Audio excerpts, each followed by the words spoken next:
Sevdiklerim bakmadı kanım. Zafer çaldın bu savaşta sen. Galip aldın gezdi cahanı. Ocağılar boyananıra. Tüm bulanlar ne söyleyeyim.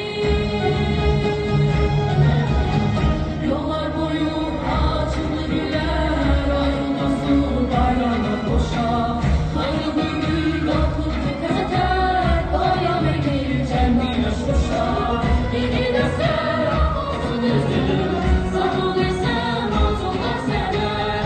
Azabilim korkmamaklanır. Neler verdi milletine.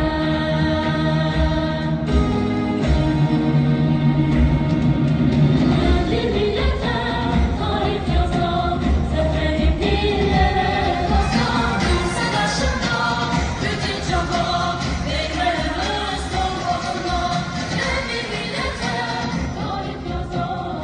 Şanlı gelemem çıkmaz yandan. Bir yıldızda bir kelam. Yaşasın Azerbaycan.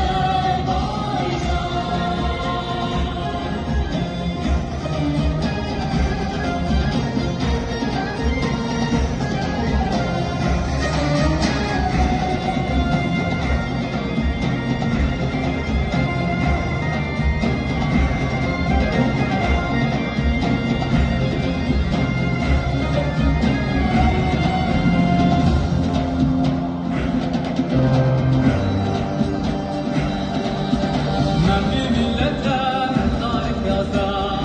Zaferin dillere nazan. Savaşında bütün cahan ilerlemez sorgularına. Bir millete tarih yazan. Şanlı gelemem çıkmaz yandan. Yaşasın Azerbaycan. Bir millete tarih yazan. Zaferin dillere nazan. Savaşında bütün cahan ilerlemez sorgularına. Bir millete tarih yazan. Şanlı gelemem çıkmaz yandan. O bir yıldızdan bir kelam. Yaşasın Azerbaycan.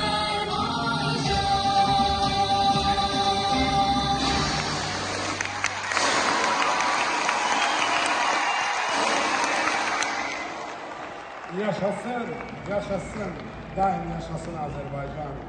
Hürmetli hanımlar ve cənablar, bu yıl biz Elm və Təhsil Nazirliyinin təşkil ettiği Zəfər Fest 5 Yaradıcılıq Festivalını Zəfərin 5 illiyine həsr ettik.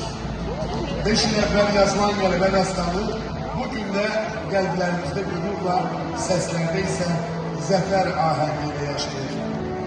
Bu səhnədə çıxış edən her bir uşaq, ifa eden her bir istedad o qələbənin davamı, azad Azərbaycanın gələcəyi deməkdir.